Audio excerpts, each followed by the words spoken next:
A young college student assaulted by a ruthless predator. They arrived to a very graphic scene, very kind of bloody scene.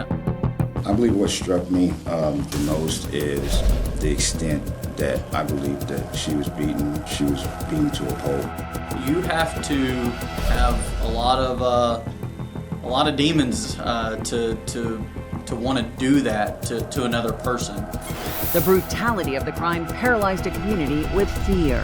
A lot of young women was put on alert at that time to watch their surroundings.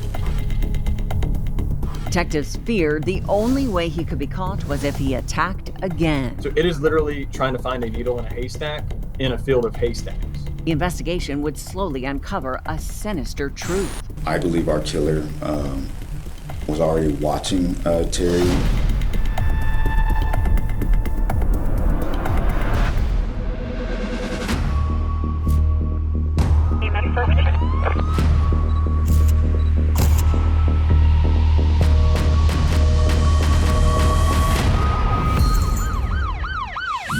Hi, I'm Nancy O'Dell. Today's Crime Exposé takes us to an apartment complex just steps away from the University of Texas at Arlington. It was here that a young college co-ed was found badly beaten and bludgeoned to death.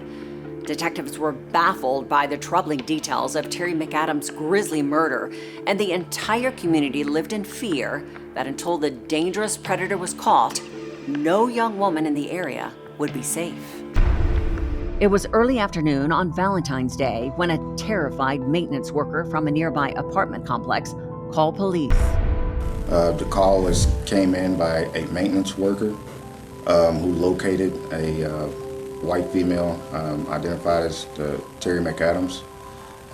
She was found beaten, brutally beaten with, it appeared to be a hammer from head to toe. When detectives entered the bedroom where 22-year-old Terri McAdams was found, they were shocked by the gruesome scene. What stood out the most was the trauma done to her head with multiple parts of her skull was fractured. I've never seen anything like it. And just the amount of willful disregard for human life, it's heartbreaking. It was clear a violent struggle had taken place. Several areas of the apartment, in the living room, in the kitchen, appeared to be ransacked, and I believe that was basically him torturing and beating her, and it led to a bedroom. Signs of a break-in were found on the back sliding glass door. Did appear to be a forced entry based on the locking mechanism of that door. Police quickly zeroed in on another clue. Our officers and detectives located a size 10-11 fresh footprint right outside the patio door. A used cigarette butt was discovered in the bedroom. Cigarette butt was located right next to Terri. It appeared that our suspect, once he got done smoking, kind of laid it on the bed sheet of the bed next to some ashes. The callousness of the crime was shocking and showed police the attacker had spent a lot of time inside the apartment.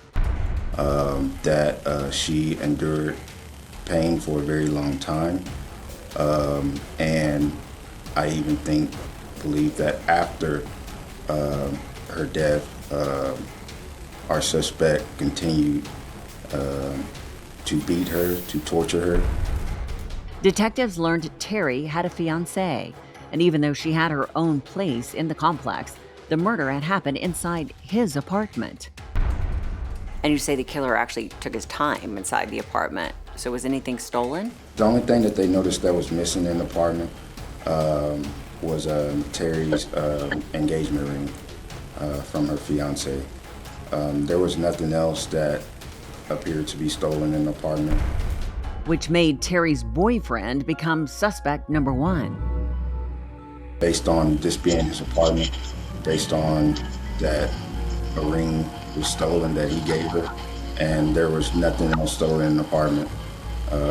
That if it was one person wanted to burglarize, would have took more stuff, probably would have, taken her identity or her wallet. You don't take that amount of time to murder somebody unless you know that nobody else is going to be expected to interrupt you. For somebody to beat another human being, that profusely, that takes a lot of will and a lot of want to do so. There's some anger there.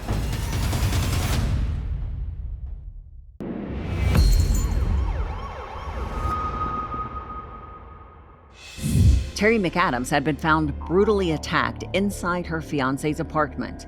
The medical examiner's report brought Terri's last moments alive more clearly into focus. The medical examiner determined that Terri's cause of death was blunt force trauma. Terri had also been the victim of a violent sexual assault. And at that point, what conclusions could you draw about Terri's murder? It definitely seemed like it was kind of a crime of passion, but to beat somebody repeatedly with a hammer after you have sexually assaulted them. When detectives called Terri's fiancé to notify him about her murder, he appeared to be overwhelmed with grief. During questioning, he claimed that at the time of the homicide, he had been away on a business trip and could not have committed the crime. But detectives wondered if he was fabricating a story in order to provide himself with an alibi. As investigators dug deeper into their relationship, they wondered if an explosive argument had somehow turned deadly. It really focused in on the fiancé. The fiancé was obviously looked at pretty early on. It was his apartment. She had her own apartment. The only thing missing was her engagement ring. Detectives were meticulous as they examined his whereabouts at the time of the murder. But his business records and travel documents proved he had been telling the truth. Based on reports, it did show that, he was at work and he was excluded for several other reasons. He had been over 100 miles away from the crime scene at the time of Terri's murder. We were able to establish an alibi with him fairly quickly, and that knowing that he was out of town for work. The shocking crime left Terri's loved ones filled with sorrow and pain. No one could think of anyone who would have wanted to harm the sweet and vivacious college student. Talking to the family, Terri was a big, kind of bubbly person. She was a student at UTA. She was very, very well loved and respected by her classmates, her community, her family. Her fiance obviously loved her very much, and she loved him. Investigators focused in on creating a timeline for her last known steps. Terri visited several stores not too far from the apartment complex. Those stores included a clothing and a grocery store. And that's when she went back to her fiance's apartment and started preparing a meal and a cake. Her fiance was supposed to come home that night from being out of town, and she was just going back and trying to get a surprise together for him when she was unfortunately brutally murdered. Investigators took a close look at the evidence left at the scene and believed the cigarette could be a critical clue. Was Terri a smoker? Based on the initial interviews that we had with friends, family, witnesses, people that knew Terri and her fiance, we knew that they did not smoke, and they really didn't kind of put themselves around that. Detectives immediately fanned out to expand their investigation. They immediately went door to door, talking to everyone, identifying everyone, running different types of criminal history for sex offenders in the area. Started contacting them and interviewing them to the point where there was hundreds of possible suspects they had on their list. For police, one thing was certain. At any moment, Terri's killer could strike again. The crime of this magnitude, of this much brutality, we just knew that this guy would have had to have done this again, somewhere else. So what words would you use to describe Terry's killer? I mean, I'd use the word monster. Again, you have to just not care about anyone and have a lot of demons to want to do that to another person. And a string of other violent sexual assaults rocked the community to its core. There was a lot of crimes in the area of young women like Terri that was sexually assaulted. So how frightened were the people who lived in the community? It was very alarming to the point it launched a task force of over 35 different detectives from various agencies in Tarrant County. Law enforcement investigated every clue left at the scene to get the killer off the street. They immediately put out to several pawn shops regarding the ring that was stolen. They went to shoe stores and just tried on hundreds of shoes and tried to find the shoe. And when DNA came on the horizon, forensic experts analyzed the most promising evidence. We used a single cigarette butt to create a criminal profile for the unknown suspect DNA that was found at the crime scene. Once they had the killer's DNA profile, it was immediately entered into CODIS. So when the profile was entered into the National DNA Database, did it come up with a match? Unfortunately, the results were negative. There was no CODIS hit that has ever came out. The setback was incredibly frustrating. And so it was pretty heartbreaking that we just didn't have that ability to solve this, quickly, especially with crimes like this, where it appears that, this guy's gonna do this again based on just how horrific this was. But authorities refused to give up. It really makes it personal, and we give it everything we have to solve these cases. Lots of sleepless hours working on this case and continued for years. I mean, just thousands of hours were put into this case to try to find, the killer and get justice for the family. They really left no stone unturned. Law enforcement needed to find the answer to a critical question. Is there any new technology that's out there that we would be able to solve this? And that answer would shift a stalled investigation into overdrive. The cigarette butt gave us the most promising DNA lead. Once we entered that into a database that gave us matches, so that really made the alarms and buzzers start going off.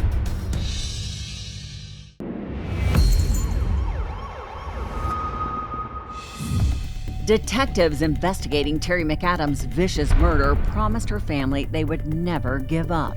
I assured them that we were not going to stop. Just because your case goes cold, we're not stopping. I really felt like we could get this one solved. Now armed with new and cutting-edge advancements in DNA technology, detectives focused in on the evidence. We knew the cigarette butt was the killer because it matched the sexual assault kit, and also Terri nor her fiance were smokers. The cigarette butt gave us the most promising DNA lead, and we took that and ran with it. With the advent of forensic genetic genealogy, investigators knew it was the tool they needed to blow the investigation wide open. And for this case, we had that single cigarette butt. Once we entered that into a database that gave us matches, we were able to identify those matches, build family trees, and connect them to each other. It was an intense and arduous process. My team, I'm telling you, probably works 22 hours a day when we're on a case like this, especially when we get a good lead and a headway like we did in this case. And their determination paid off when they zeroed in on a name. They were able to confirm that the suspect DNA found at the homicide of Terri McAdams belonged to Bernard Sharp. As detectives dug into his background, they were convinced they were on the right track. We immediately started focusing in on Bernard Sharp, and that was based on his criminal history. That was based on his wife living 4.5 miles away from where Terri was killed. It was without a shadow of a doubt. We knew this was our guy. The lab reports, DNA doesn't lie. People do. And we 100% knew this was our killer, and we're glad to bring this information to the family. Detectives believed they would finally be able to give Terry's devastated family the answers they so desperately deserved.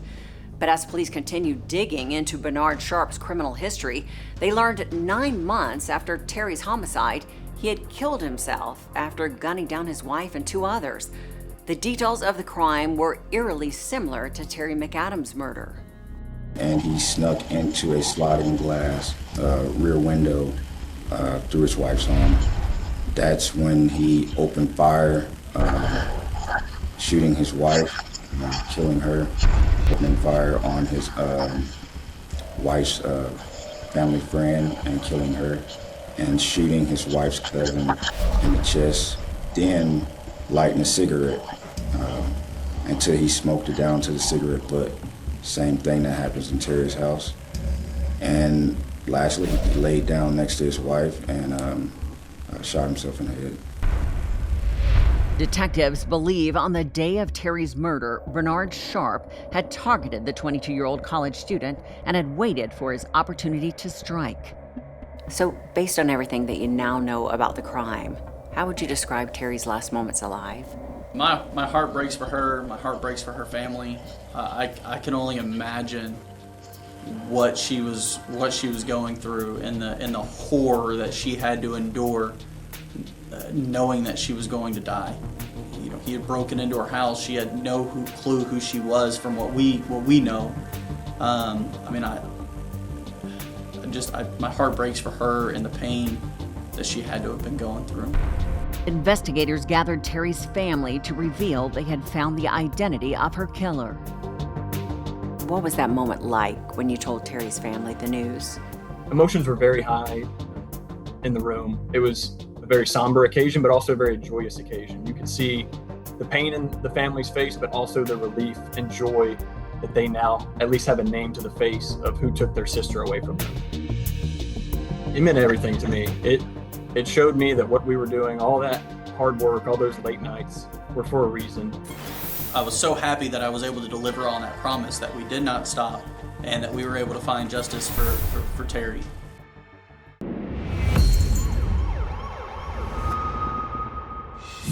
After closing Terri McAdams' investigation, detectives examined every cold case that had been committed in the area, looking to connect Bernard Sharp to the crimes.